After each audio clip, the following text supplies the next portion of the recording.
Hey, welcome back to your favorite pre-calculus class. Today we're going to talk about logarithmic functions and evaluate those, define those, graph them, solve them, and so on. If you recall, last time we talked about exponential functions, such as those of the form y equals 2 to the x, and we graphed those. We threw 0 in, 2 to the 0 is 1, threw 1 in, 2 to the 1 is 2, threw 2 in, 2 squared is 4, so on. We also graphed it to the left. 2 to the negative 1 is 1 over 2 to the 1.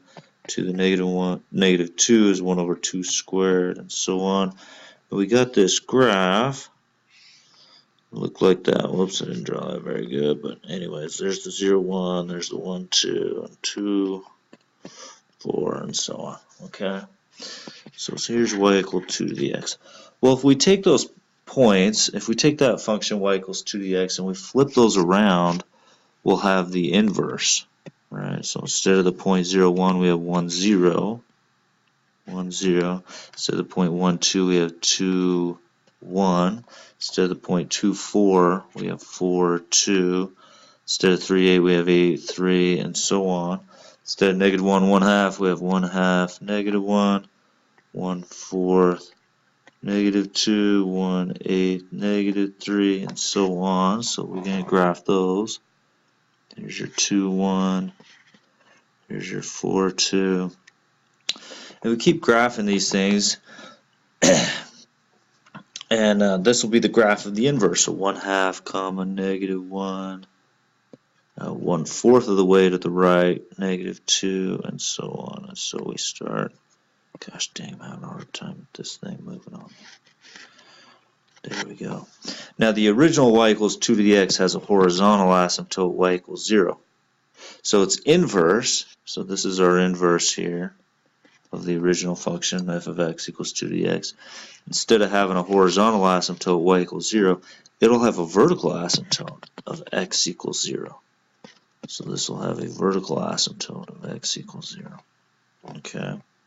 Which means its domain then, you see how this thing, if you graph all these points, okay, it's everything to the right of x, of 0. So the domain would be from 0 to positive infinity. Okay, so the domain and the range of these two functions will flip-flop, right? The domain of this 2 to the x is negative infinity to positive infinity. So that means, gosh dang, man, I'm having a hard time here. That means my range of the inverse will be negative infinity to positive infinity.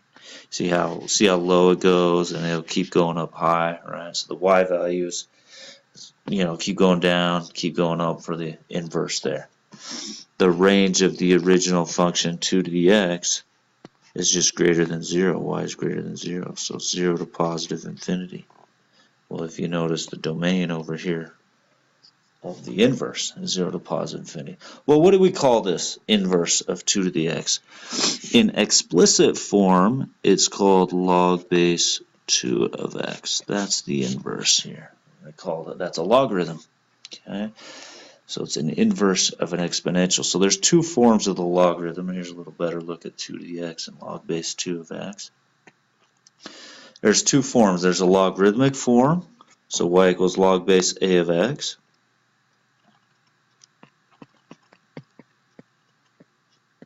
Or log base a of x equals y. Okay, and then there's the exponential form. Okay, and here's how I remember the exponential form. A to the y equals the x. A to the y equals the x. So it's that one to this power equals the x. So there's a little pattern to it. A to the y equals x. So again, here's the exponential form of the logarithm. Here's the logarithmic form. Okay. So this one is the implicit form. If you remember, we started with, what's the inverse of y equals 2 to the x? Well, if you're finding an inverse algebraically, you just switch that x and y. So x equals 2 to the y. Well, this thing is not solved. Oh, man, struggling here. This thing is not solved for y. So this is simply the exponential form, the implicit form, whereas over here would be the logarithmic form. So y equals log base 2 of x is the logarithmic form of that function we just graphed, and the implicit form, so y equals log base 2 of x, in other words log base 2 of x equals y. So there's our explicit form. Y is already solved for, the logarithmic form. The exponential form is simply 2 to the y equals x. 2 to the y equals the x. Logarithmic form right here. Exponential form there. This is called the implicit form as well because y is not solved for. This is called the explicit form because y is solved for. There. So you can go back and forth between these forms of the logarithm. So log base a of 4 equals 5. You just take a to the 5th, and it equals that 4. Log base e of b equals negative 3. E to the negative 3 equals b. 3 to the c equals that 5. That's how you go from logarithmic to exponential. Let's do it the other way around. So here's my log. I'm going to put my equal. Now it gives us in the exponential form of the logarithm, so we put it back into the logarithmic form. So 1.2 goes down here to the third equals m, and now it's in logarithmic form. Log base 1.2 of m equals 3. E to the b equals 9. So I write my log, write my equation. E to the b equals 9. I just remember that pattern. Okay. A to the 4th equals 24. A to the 4th equals 24. So log base a of 24 equals 4. Okay. Now we can find the exact value of logarithmic expressions by setting it equal to x and using the exponential form. So now set it equal to x, and then I go 2 to the x equals 16. Well, 2 to what power equals 16? I know it's not 2 squared. 2 squared is 4. I know it's not 2 to the third because 2 times 2 times 2 is 8. But it is 2 to the 4th. I know 2 times 2 times 2 times 2 is 16. So x is 4. That means log base 2 of 16 is x. What was x? It's 4. Log base 2 of 16 must be 4. Here's another one. Log base 3 of 1/27, set it equal x. Run it in exponential form. So 3 to the x equals 1/27. So 3 to what power is 1/27? Well, we know it's not like it. 0, 3 to 0 is 1. I know it's not 3 to the 1. 3 to the 1 is 3. 3 squared is 9. 3 to the third is 27. I'm going the wrong way, getting bigger and bigger and bigger. So how about a negative power? Well, 3 to the negative 1 is 1/3 to the 1. 3 to the negative 2 is 1/3 squared. In other words, 1/9. Well, neither of those are it, but 3 to the negative 3. Here we go. That's 1/3 to the third. In other words, 1/3 times 3 times 3, 1/27. There it is. So 3 to the x is 1/27. I know 3 to the negative third is 1/27. So x is actually negative 3. So log base 3 of 1/27 is x, which is negative 3. Alright, well we talked about when we graphed log base 2 of x, it was the inverse. Alright, here's our log base 2 of x, and it had this vertical asymptote. It had a vertical asymptote at x equals 0. Its domain was from 0 to positive infinity. Its range from negative infinity to positive infinity goes from as low as can be up to as high as can be. And you can also write that in the exponential form, 2 to the y equals x, right? So the domain is the actual range of 2 to the x. So the domain and range flip-flop on its inverse. Right? So you want to think about, and let me say one more thing about this. Notice log base 2 of x, this right here. So x is always positive, right? That's your domain here. This x has always got to be positive. So whatever's right there, got to be positive. So when you're finding the domain, if you're going to do it algebraically, right, this log base 2 of x plus 3, if you think about, what is that plus 3 right there? That just moves that left. So I'm thinking about this. Goes through 1, 0, but it's moving left 3. You have this vertical asymptote. So the vertical asymptote moves left 3 as well. This point 1, 0 is the one I'm thinking about. That's a big point. Move it left 1, 2, 3. Okay, so here's the function. Log base 2 of x plus 3. Here's your function, right?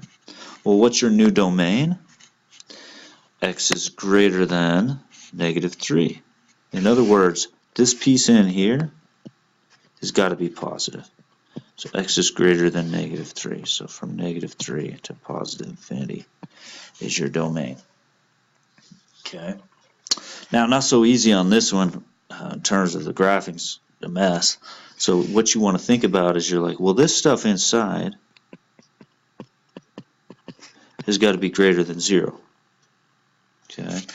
Well, you've got your critical point, so I would just test this. You've got a critical point 1 from the bottom. You got the 0 of negative 1 from the top. Let's just plug some points in. So now you throw in negative 2. So you got 1 on the top, 1 plus the negative 2. So you got negative 1 on the top. 1 plus, I'm testing negative 2 here, negative 2. 1 minus a negative 2. So you got, on the top I got negative 1. On the bottom I got a positive 3. A negative over positive is a negative. So this is negative. Okay. So that's out. Test something between negative 1 and 1. Let's throw 0 into here and let's see if it's positive, right? Is 0 positive? Well, I got 1 plus 0 on the top over 1 minus 0, so I got 1 over 1, which is greater than 0. It's positive. All right, so here, yes, it's positive. So this is true. This is false. Let's plug in 2. I got 1 plus 2 on the top, 3 over 1 minus 2, negative 1. So positive over negative is a negative. So this ended up being false. It's not part of our domain. So that's the only part that's going to work. Anything between negative 1 and 1. That's your domain on that one. Anything else will not be part of my domain. And finally on this last one, log base 1/2 of the absolute value of x. So you're just thinking to yourself, well, where's the absolute value of x greater than 0?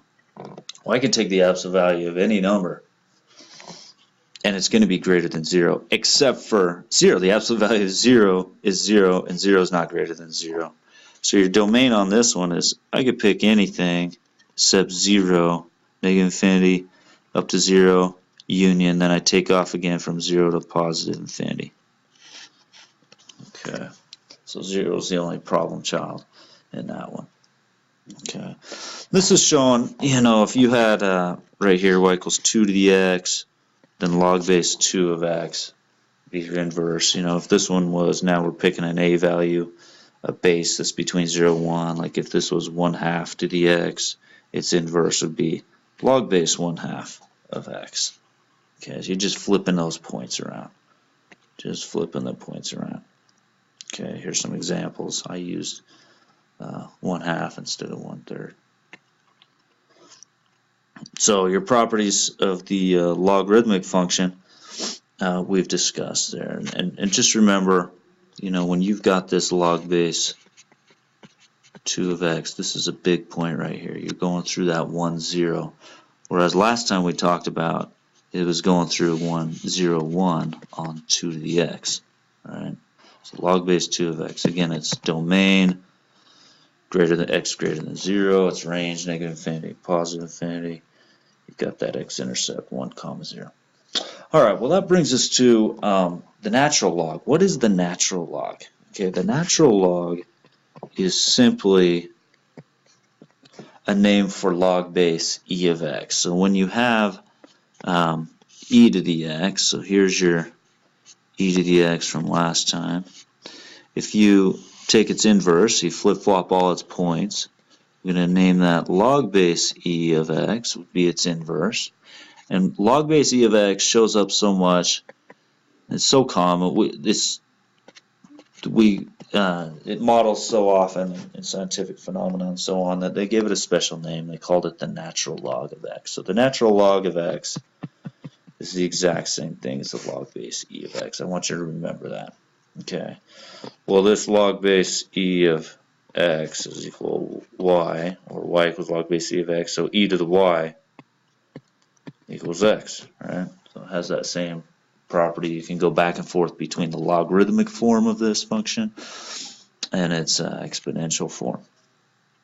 Okay, and here's a look at the natural log of x. Just again, remember that is log base e of x is what the natural log of x is. Alright, so let's find the domain of the logarithmic function. F of x equals negative ln of x minus 2. I'm going to think about its graph for just a minute. If you think about the natural log of x, which again looks something like this, the natural log of x, okay? Now this negative in front is going to reflect that thing about the x-axis. So now all of a sudden you've got this. So here's y equals the negative natural log of x. It's still got this same vertical asymptote of x equals 0. And then you're moving that thing right 2. So move that point right 2. So now we're ending up with, instead of the vertical asymptote at x equals 0, that's been moved right 2. Instead of this point at 1, 0, that's been moved right to here. And of course it's already been flipped over. So there's your graph on that, negative natural log, the opposite of the natural log of x minus 2. Well, what's the domain? Anything greater than 2. So part A, 2 to positive infinity. The other way to think about that is just say, well, that x minus 2 in there has got to be greater than 0. So x is greater than 2. Again, there's our domain.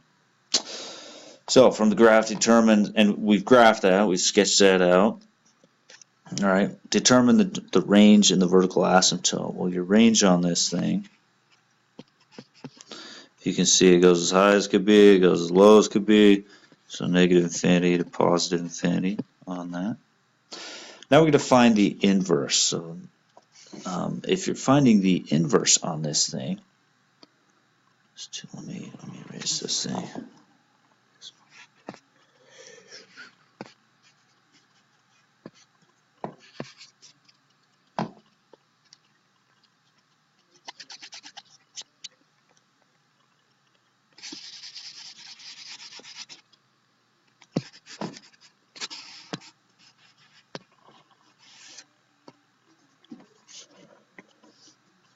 Alright, so we've got this here. Y equals negative natural log x minus 2.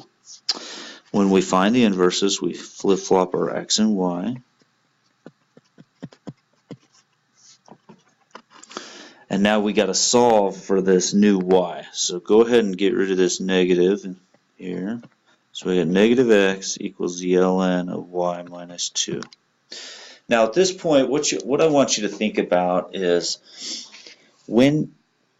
who undoes the natural log? Now I know that you know it's log base e and you could put it in exponential form, but at this point I want to introduce how you undo, if you will, a natural log or any logarithm with its inverse. Okay, so if you remember, e to the x, its inverse is the natural log of x. So since they're inverses, when I take the composition, they'll undo each other. So if this is f of x, and this one here is, gosh dang, I'm struggling. This here's the inverse of x. When I run the composition, they'll undo each other. So in other words, f of the ln of x will equal x. Now I take e to the x power, which is now the ln of x, that equals x. So e and ln undo each other and leave it with the x. So e to the ln of x equals x. If you do it the other way around, f inverse of f of x will also give you x. In other words, f inverse of e to the x will give you x. So the ln of x, c to the x, will give you x. So ln of ln and e undo each other, leave you with x there. So the reason I bring that up is that's very handy when you're doing these. So let me erase this.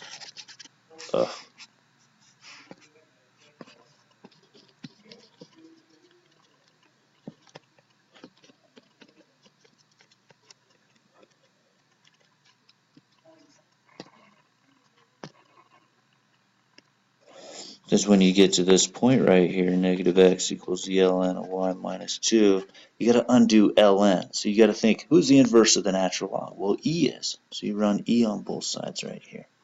So e to the ln of y minus 2 just leaves you with that y minus 2 right here. Over here you got e to the negative x. Solve for y, add 2 to both sides, and you've got it. Y equals e to the negative x and plus 2. Okay, there's your inverse. That's the f. That's your f inverse right there.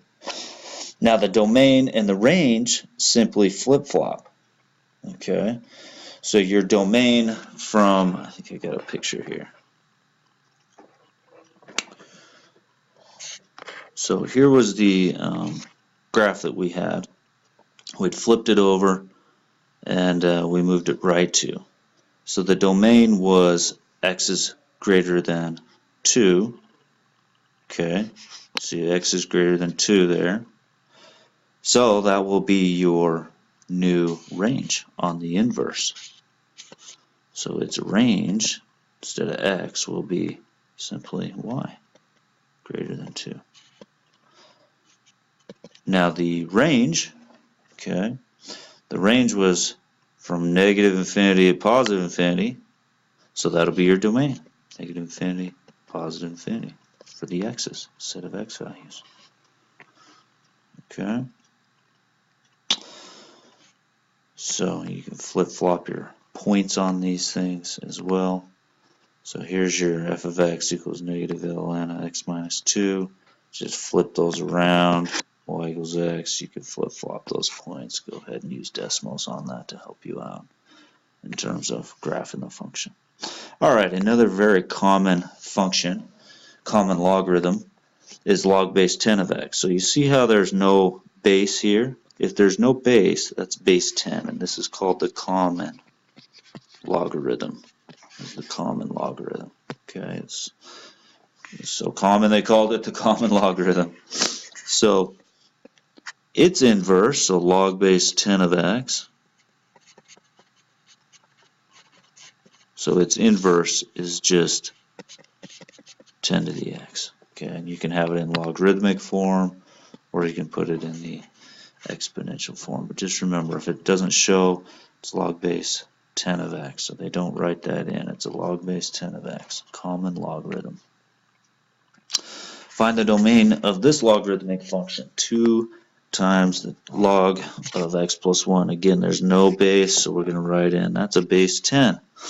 So it looks like just the old classic. You're thinking, okay, here's kind of what the old log base, except it goes up here, log base 10 of x looks like. The 2 will just stretch that out, so make it a little steeper, vertical stretch that's called, still go through 1, 0, and then that will move it left 1.